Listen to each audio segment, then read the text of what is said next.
अस्सलाम वालेकुम students, class 5। बेटा आज डेट है 6 जुलाई और डे है थर्सडे। आप लोगों का ये जो पोर्शन है लाइफ स्किल लीडरशिप, इसमें बेटा आपका पेज नंबर है 48। उसमें आज लोग हम जो क्वेश्चन करेंगे उसमें जो पहला हमारा क्वेश्चन है इसमें कि how can we achieve perfection in the moral spiritual and social areas of life by following the life of Hazrat Muhammad sallallahu alaihi wasallam, right in your own words. बेटा ये हमें एक क्वेश्चन दिया गया है और हमें कहा गया है कि हमें हज़रत मोहम्मद सल्लल्लाहु अलैहि वसल्लम के नक्शे कदम पर चलने के लिए उनकी मॉरल, स्पिरिचुअल और सोशल लाइफ को किस तरह हमने फॉलो करना है और किस तरह हम उसको फॉलो करके उसके मुताबिक अपनी ज़िंदगी गुजार सकते हैं, हमने उसको देखना है, पढ़ना है और समझ के अपने वर्ड्स में, अपने अल्फाज में उसको लिखना है। तो बेटा ये मैंने आपके आसानी के लिए कुछ पॉइंट्स बनाए हैं, आप मज़ीद इनको रीड करके, पढ़ के, समझ के इस तरह के क्वेश्चन आप लोग खुद भी बना सकते हैं, पॉइंट्स बना सकते हैं और फिर इसको आप अपने वर्ड्स में इस पैराग्राफ को, क्वेश्चन को कंप्लीट कर सकते हैं।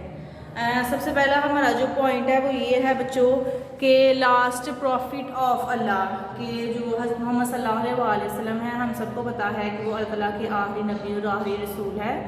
उन पर जो पैगम्बरी का जो सिलसिला है वो ख़त्म हो चुका है, उनके बाद अब कोई नबी नहीं आएगा। उसके बाद बेटा सेकंड जो हमारा पॉइंट है ये है कि आप सल्लल्लाहु अलैहि वसल्लम मक्का में पैदा हुए। तो किस डेट को पैदा हुए? 571 AD को आप मक्का में पैदा हुए थे। और उसके बाद बात की जाए आपके फादर एंड मदर की, तो आपके फादर अब्दुल्ला थे और आपकी मदर का नाम आमना था। जब आपके फादर और मदर दोनों की वफ़ात हो चुकी थी तो आपके ग्रैंडफादर यानी आपके दादा अबू ने आपकी परवरिश की, वो आपसे बहुत प्यार करते थे। उसके बाद जब उनकी डेथ हो गई तो आपके अंकल जो चचा थे आपके हज़रत अबू तालिब, उन्होंने आपकी परवरिश की, ठीक है।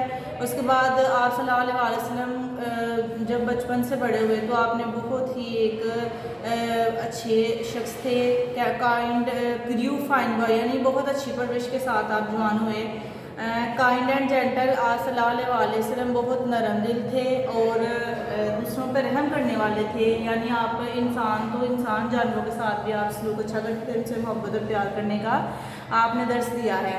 जब भी मौसम का कोई फल आता तो आप सल्लल्लाहु अलैहि वसल्लम सबसे पहले बच्चों को उसको देते कि पहले वो इसे खाएँ और बाद में हम उसको खा सकते हैं।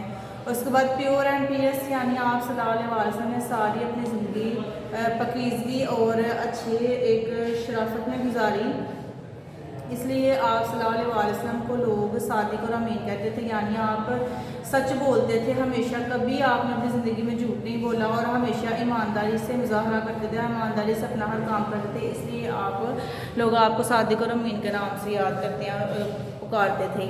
इम्प्रेस्ड बाय फाइन क्वालिटीज़, यानी आपने जब हज़रत खदीजा रज़ियल्लाहु तआला अन्हा के साथ अपना बिज़नेस किया तो वो आपकी सच्चाई और ईमानदारी की वजह से इम्प्रेस हुई थी, आपकी अच्छी खूबियाँ देखी और उन्होंने आपसे शादी करने का फिर फ़ैसला किया। और जब आप सल्लल्लाहु अलैहि वसल्लम की शादी हज़रत खदीजा से हुई तो उस वक्त आपकी एज जो थी, उम्र थी 25 साल थी और हज़रत खदीजा की जो एज थी वो 40 थी, 40 थी।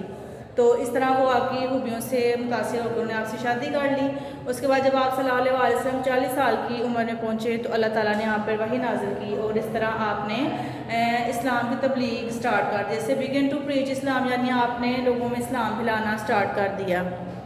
जैसे अरब की बात करें तो अरब में जैसे अरेबिया वर्शिप आइडल्स, यानी अरब में पहले लोग क्या करते थे कि अरब में पहले लोग बुतों की पूजा करते थे। तो फिर आप सल्लल्लाहु अलैहि वसल्लम ने लोगों को समझाया, सिखाया, उन्हें तालीम दी, अल्लाह ताला के हुक्म के मुताबिक समझाया कि बुतों को नहीं पूजते, इनको गुनाह है पूजना, अल्लाह ताला एक है, हमें उसकी इबादत करनी चाहिए और अल्लाह ताला के बताए हुए तालीमात के मुताबिक हम लोगों ने अपनी ज़िंदगी गुजारनी है। इसके बाद अरब में और भी बहुत सारी बुराइयां थी, आपने उनको भी ख़त्म किया, जैसे बेटियों को ज़िंदा होते ही दफन कर देना, उनको मार देना।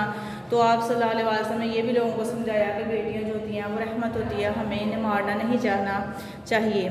उसके बाद टीचिंग फॉर होल यूनिवर्स, यानी आप सल्लल्लाहु अलैहि वसल्लम की सारी ज़िंदगी जो है आपने अच्छाई में गुजारी है और आपका अखलाक हमारे लिए बेहतरीन नमूना है। आपकी सारी ज़िंदगी अगर हम पढ़े, रीड करें तो हम उसके नक्शे कदम चलें तो हम दुनिया में भी अच्छाई हासिल करेंगे और आखिरत में भी हमें इसका अच्छा नतीजा मिलेगा। इसलिए बेटा ये नपासम की तलीमात हमारे लिए नहीं सिर्फ پوری دنیا کے لیے اگر پوری دنیا کے لوگ اس پہ عمل کرتے ہیں، نبی پاک کے سنت پہ سنت نبوی پہ چلتے ہیں، نقش قدم پہ چلتے ہیں، تو ہماری زندگی بہت آسان ہوگی اور ہمیں آخرت میں بھی اس وجہ سے جنت ملے گی۔ بیٹا یہ میں نے چند پوائنٹس بنائے تھے آپ کی آسانی کے لیے، آپ لوگوں نے اس کو پڑھنا ہے، سمجھنا ہے۔ اس طرح کے آپ اور مزید پوائنٹ خود سے ایڈ کر سکتے ہیں۔ ایڈ کرنے کے بعد آپ لوگوں نے اس کو رشتہ ریڈ کر کے تو آپ نے حضرت محمد صلی اللہ علیہ وسلم کے بارے میں لکھنا ہے اپنے ورڈز میں، کس طرح ہم پرفیکٹ تو نہیں بن سکتے لیکن ہم ان کے سنتے نبوی اور نقش قدم پہ چل کے ہم اپنی لائف میں اپنی زندگی میں بہت ساری چینجنگز تبدیلیاں لا سکتے ہیں۔ تو اس طرح تبدیلیاں لا کے ہم اپنی زندگی کو آسان بنا سکتے ہیں۔ بیٹا یہ آپ نے پوائنٹس ریڈ کرنے ہیں اور آپ پیج نمبر 48 پہ جو آپ کا یہ کویشچن ہے آپ نے اس کو حل کرنا ہے اور اس کو حل کرنے کے بعد اچھی طرح ان کو اپنے ورڈز میں لکھنا ہے۔ اوکے بیٹا، اللہ حافظ۔